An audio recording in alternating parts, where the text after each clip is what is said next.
Halo semuanya. Kalau sebelumnya kita membahas tentang saham perusahaan teknologi, dalam video ini kita akan membahas tentang sampah.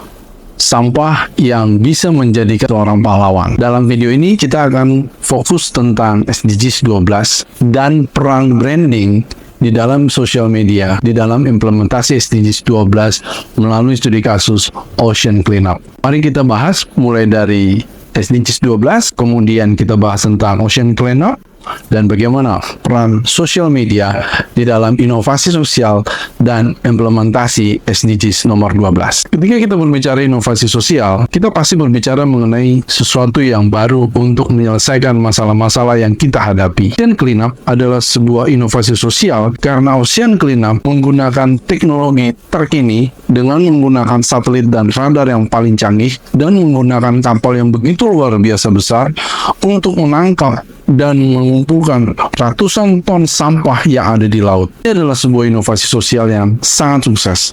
Dan salah satu kesuksesan inovasi sosial ini ditentukan oleh kesuksesan seorang Boyan Slat, founder dari Ocean Cleanup, yang menggunakan YouTube dan berbagai sosial media di dalam melakukan sosialisasi terkait Ocean Cleanup. Sebelum kita memahami tentang branding dan sosial media di dalam inovasi sosial, mari kita lihat dulu sejarah histori dari Ocean Cleanup.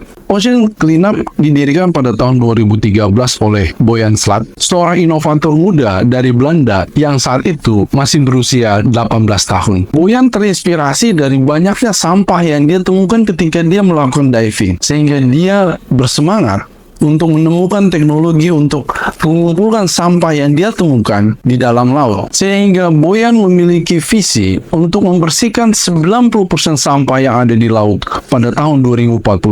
Setelah bertahun-tahun melakukan penelitian dan melakukan pengujian, Ocean Cleanup meluncurkan sistem 001 pada tahun 2018 yang dirancang untuk mengumpulkan sampah di laut secara efisien, di mana di Great Pacific ini merupakan sebuah wilayah yang sangat luas, Samudra Pasifik.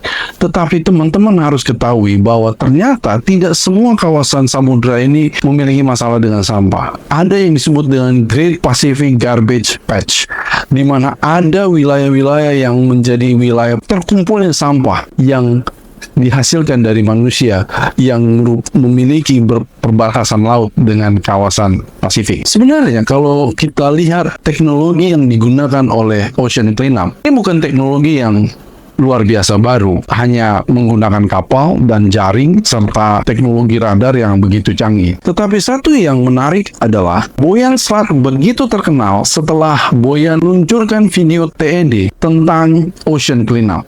Video tersebut menarik dukungan yang luar biasa luas dari pengguna YouTube dan begitu banyak aktivis lingkungan, karena cara Boyan menyampaikan dan menarik dukungan itu begitu menarik. Disinilah kita melihat peran dari media sosial untuk melakukan promosi dan branding dari inovasi sosial yang kita miliki. Dalam media sosialnya, Ocean Cleanup menampilkan sebagai sebuah inovasi teknologi yang terdepan di dalam mengumpulkan sampah di laut Pasifik, dan pesan yang sederhana bahwa sampah adalah masalah yang sangat serius dan kita butuh begitu banyak solusi untuk menyelesaikan masalah khususnya yang ada di laut. Melalui platform YouTube, Instagram, TikTok, Ocean Cleanup melakukan edukasi kepada publik terkait parahnya sampah yang ada di laut, dan mereka juga membagikan video grafis tentang bagaimana pencegahan dan penyelesaian masalah sampah yang ada di laut.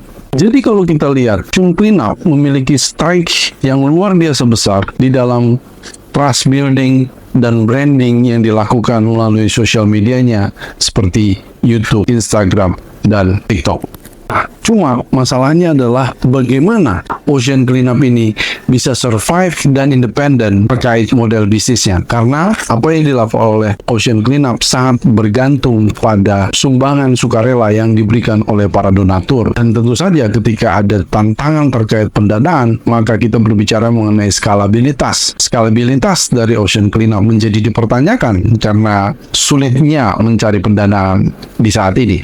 Tapi yang harus kita ingat adalah, kita lihat adalah begitu besarnya dukungan masyarakat hari ini untuk berbicara tentang pencegahan dan penyelesaian masalah sampah. Begitu banyak inisiatif yang ada di level lokal dan nasional dan khususnya internasional untuk menyelesaikan masalah sampah ini. Ditambah lagi, semakin banyak brand-brand yang muncul, baik itu berbicara tentang recycling sampah maupun pengumpulan sampah seperti yang dilakukan oleh Ocean Cleanup. Di Indonesia, kita memiliki Pandawara Group, sebuah kelompok pemuda yang juga terkenal karena berhasil untuk mengumpulkan begitu banyak sampah di berbagai tempat di Indonesia. Kalau kita berbicara mengenai SDGs 12, konsumsi dan produksi yang bertanggung jawab, kita berbicara tentang memastikan ekonomi yang kita rasakan dan kita jalankan hari ini adalah ekonomi yang tidak merusak lingkungan. Kita bertanggung jawab terhadap produksi dan konsumsi yang kita lakukan. Salah satu caranya adalah untuk memastikan sampah yang kita hasilkan itu bukan sampah yang merusak lingkungan. Bahkan,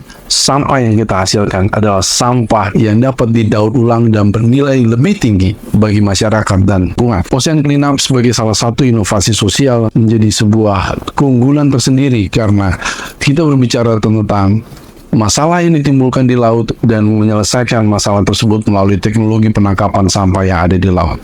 Dan tentu saja kita berharap semakin sedikit sampah yang masuk ke laut dan semakin banyak sampah yang bisa dikumpulkan yang ada di laut. Ini pembahasan kita terkait SDGs nomor 12 dan peran dari sosial media. Sampai jumpa di video berikutnya. Bye-bye.